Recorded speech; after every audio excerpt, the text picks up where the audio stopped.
I'm Janice from Travel Tree Music. I'm a veteran music teacher, and I'm sharing some of the tricks in the trade that I've learned over the years to hopefully make your school year go a little bit easier.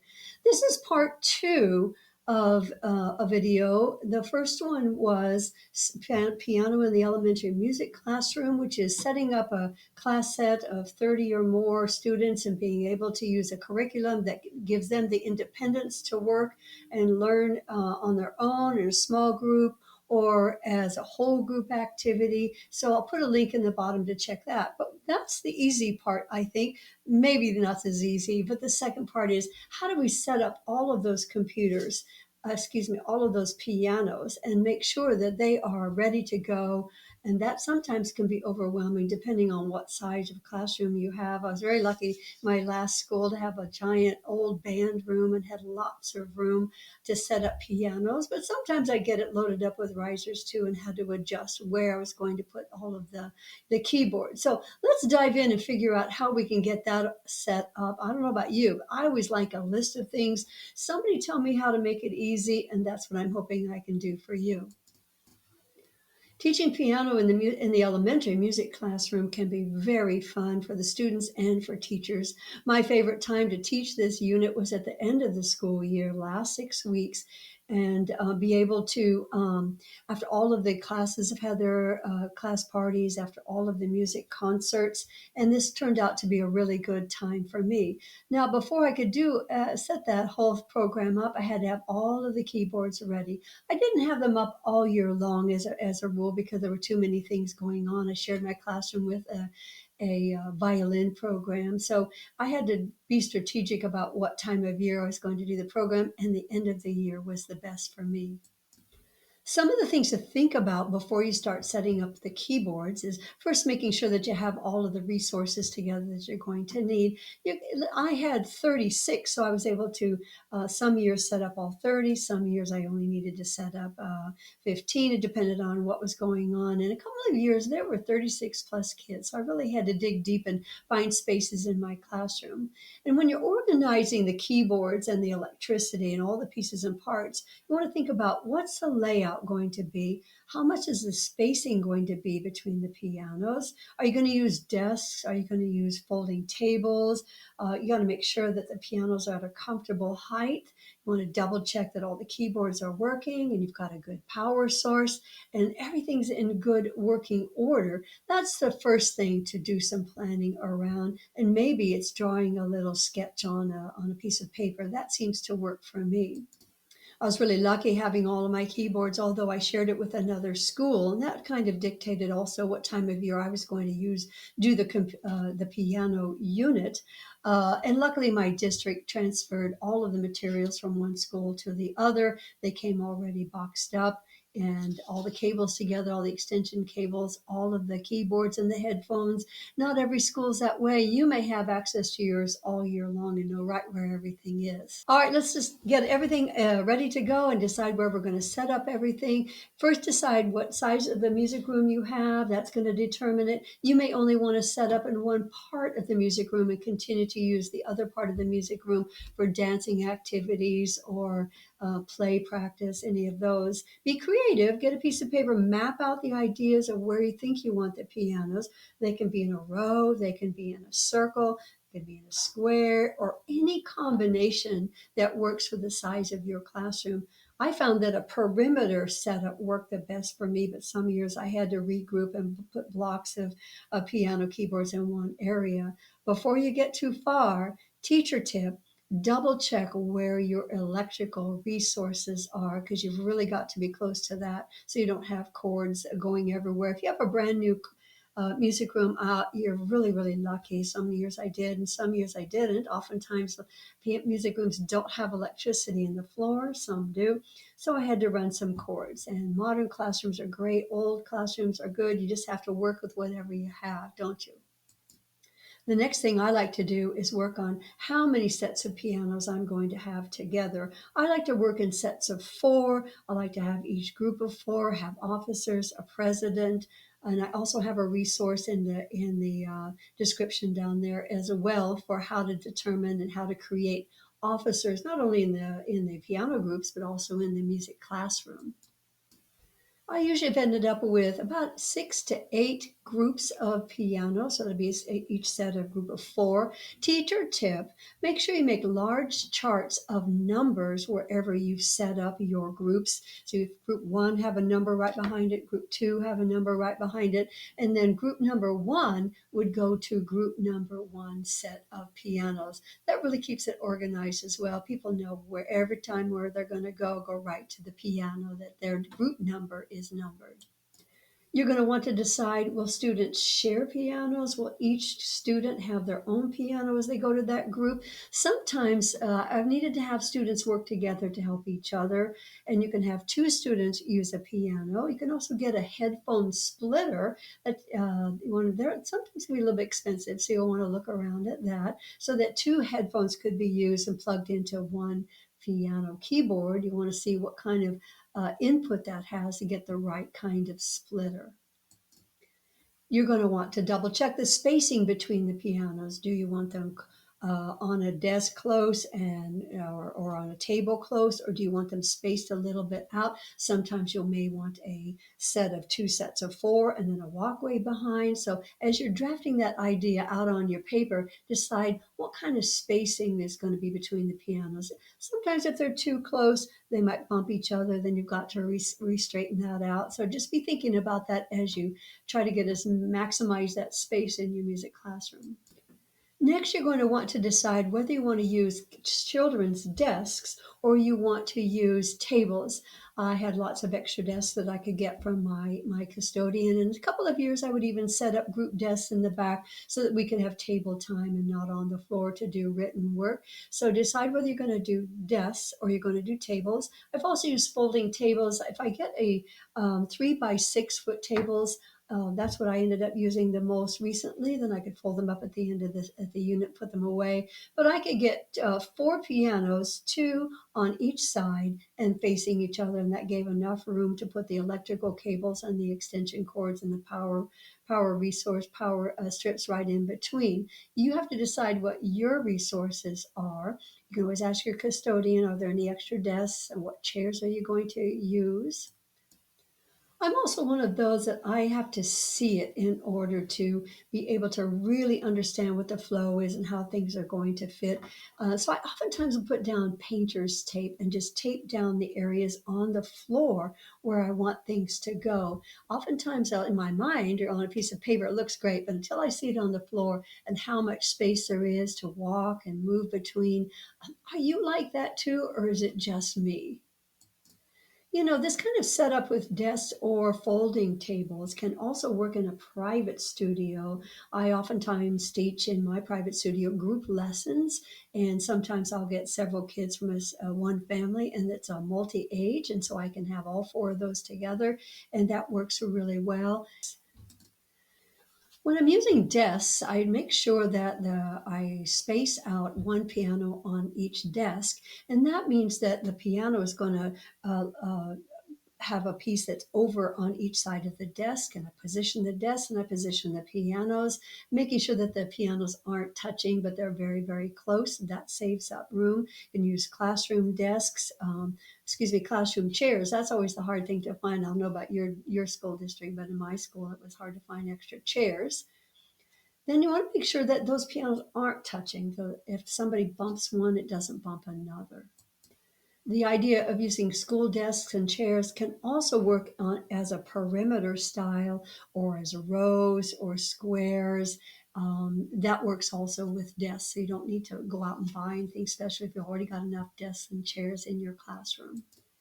It's not uncommon for some teachers to put the pianos on the floor and then students sit right behind there. I like it better if their hands are at the height where they play, but sometimes on the floor is just okay.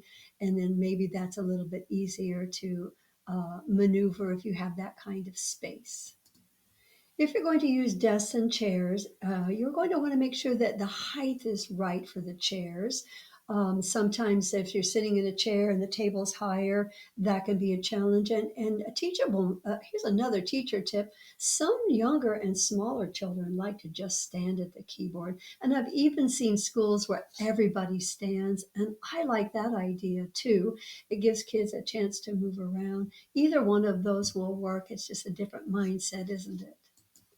Let's jump back into the electricity issue. You want to check with your custodian, make sure that you can run extension cords if you need to, or power strips.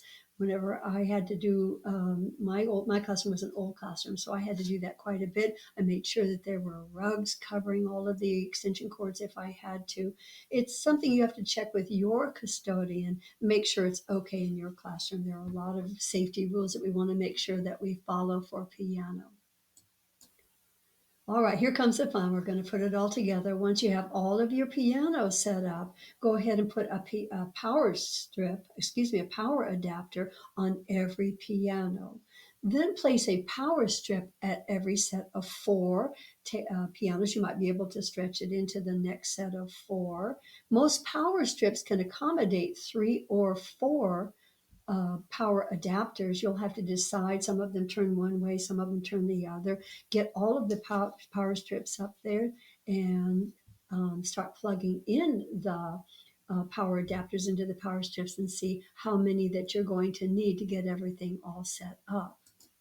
I also recommend make sure that you get power strips that have surge protectors. If for some reason we get a zip in a little bit of juice in the electricity in the building or something, that isn't going to take out all of the pianos. It might just take out a set of four.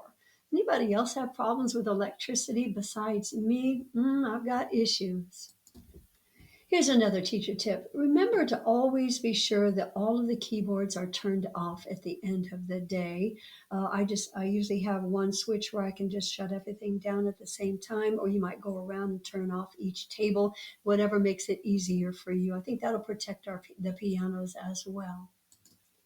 You'll want to teach the students what to do if all of a sudden their keyboards don't work. It tends to put kids into a little bit of a panic unless they know that could be a possibility. And then I always use the blue cups on every piano. If they have a question, they turn it up. If they don't, if they've gotten their question answered or everything's okay, they turn it over. I know when everybody's cup is turned up, there's a bigger issue, and that somebody usually lets me know that the electricity is not working. Once in a while, a cord will get tripped. Somebody will accidentally bump a power on at the power strip. It happens. It's just go ahead and keep working and make sure that you teach the students how to let you know without yelling or screaming or panicking. Not that they do that, right? Next, go ahead and hopefully by now you've checked all of the keyboards. Make sure the adapters work. Make sure the cables are out of the way. Now you're going to go around and put a headphone on every keyboard, and then once you have all the headphones on, then plug them in and test to make sure that everyone works. Now I had old school. Big bulky ones, but you know what? They worked, and the kids didn't seem to mind. I started buying 10 a year to have some newer ones. I still don't have all the new ones that I need. But don't worry about that. They don't have to be fancy. Sometimes kids will want to bring their own. I discourage that because that's another piece to manage. And then we have to worry about the adapters. Most newer headphones have a pin adapter and they don't have a quarter inch, which most pianos do. So get all of those headphones out. Then the next thing I'll do is I'll have the headphones on one side of the piano, and then I will have the cup on the other. And we talk about it goes on this side and that goes on that side. So when they're done and then the piano book is closed, everything's ready for the next class. One of the other things I like to have the students do is straighten the pianos. Whenever a class doesn't straighten them, then we have quite a few pianos at a different side, kind of twisted. But if they make sure it's all lined up at the front, the chairs are gently pushed in. And we practice that as well. Don't shove the chairs in, you'll push the piano. All of those little things that they can take pride in, making sure that the pianos are in the right place, the notebooks are in the right place, they picked up their paper pencil and their packet for piano. So practice that, and you'll find that when they walk out, you don't have to do anything when the next class is ready to walk in for that piano class. The other thing I make sure I do is I have wall charts with piano class rules, teach all of those. We go over those well before we ever go to the piano. Teacher tip, one of the other things that I do is when it's time to be dismissed, I flash the classroom lights off and on. That's the indication that we practice that they get up out of their chair, quietly push the chair in, don't push too hard so nothing gets pushed. Headphones off, set to one side, notebook closed, packet, their packet that they take with them, their work packet is picked up. They have one of the officers in each of those groups collect all the packets, rubber band to put a clamp on it, and then each president in that group can dismiss their group to line up, or I might have a president or a class officer for the whole class look around and see which group is ready to go. It takes a lot of work off my job as a teacher and gives that independence and responsibility to the students. I also recommend that you create a quiet or an independent student area, and that independent student area could also have a piano. And I'd recommend even maybe having two. Be sure to have a quiet spot in the room, have available some pencils, drawing materials. Maybe it's a digital device and has something on it to practice piano, or any other classroom behavior management tools that you're already using. Sometimes students can be disoriented with new things. So go slowly and say, we're going to do this. And then if you need some help, you can go to the quiet area and check with me about that. I think I mentioned earlier, I think I've got issues with electricity. There's been many times when all of the electricity has gone out in the building, all the electricity has gone out in the whole school, and yet we are still on deck for managing the children. So if it's a no electricity Wi Fi, I always make sure that I have some other reproducible things, writing things that we can do that are always ready. It's always highlighted in my lesson plans, and I know what we can do, and we practice what that's going to look like in a casual way. We can also practice piano off without any electricity. My room was really dark when the electricity went out, so we instead went out to the cafeteria. We used our Chromebooks to be able to look at the lessons. I had those loaded on the Chromebooks. And then I also have in my group one teaching music in the piano in the classroom, I have some templates with just the keyboard. They can put that right there on the keyboard. They can open their notebook, they can practice their fingering, they can practice their rhythm without any electricity. So keep in mind, don't panic, just have some backup ideas and put that at the bottom of your lesson plans. What did I have planned for today? Well, I can't remember what exactly that was going to be.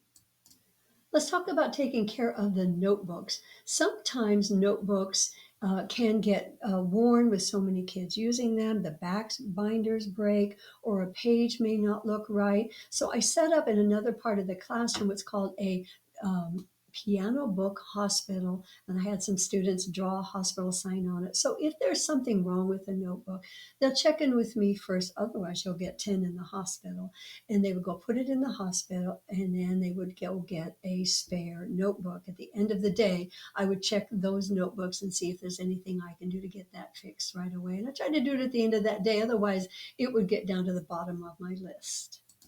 Here comes another teacher tip. Here comes another teacher tip. Plan on an earlier dismissal as you're getting started with your piano unit. All of these different systems and having kids be responsible for the works takes a few extra minutes. My rule is 5 minutes. We're headed out. We're headed towards the door.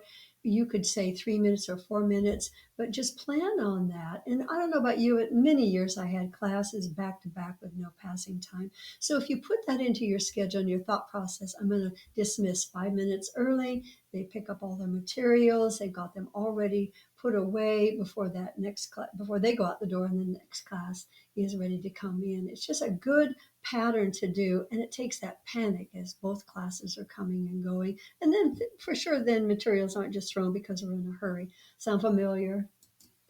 Okay, finally, we've got everything all set up. Another thing I like to do is invite piano players to come to my classroom and play for the children. Oftentimes, some of my teachers had taken piano lessons my classroom teachers when they were in elementary school. I like them to come and talk about that. And then also, I like to show them around the inside of an acoustic piano. If you have an acoustic piano in your classroom, take it apart, talk about the different pieces and parts, and the hammers, and the bridge, and the pedals, and those things. They are fascinated by that. And then also show them how that each of those keys work. And I'll put a link down at the bottom of the in the description. I have a video of a sample of a key that I purchased at a piano dealer where it shows all of the action of a real acoustic piano, and then draw the difference between what they're playing on, which is a digital. They're only just electrical connections. There aren't any moving parts, and that's a real fun thing to show them. You do not have to have everything all set up ready to go in one day. My kids really enjoyed seeing, okay, there's the tables. And then the next time they came to music, maybe there's the pianos. And then the next time they came to music, there's all of the pieces and the parts. And they saw that progress and they got excited. And they all knew that at the end of the year, that's when we would be doing pianos as well. So make them part of that excitement. Enjoy. And I'd love to hear how your process is for setting up your keyboards and how you teach the keyboards. And enjoy, take a deep breath, bit of coffee, put your feet up, and then go to work.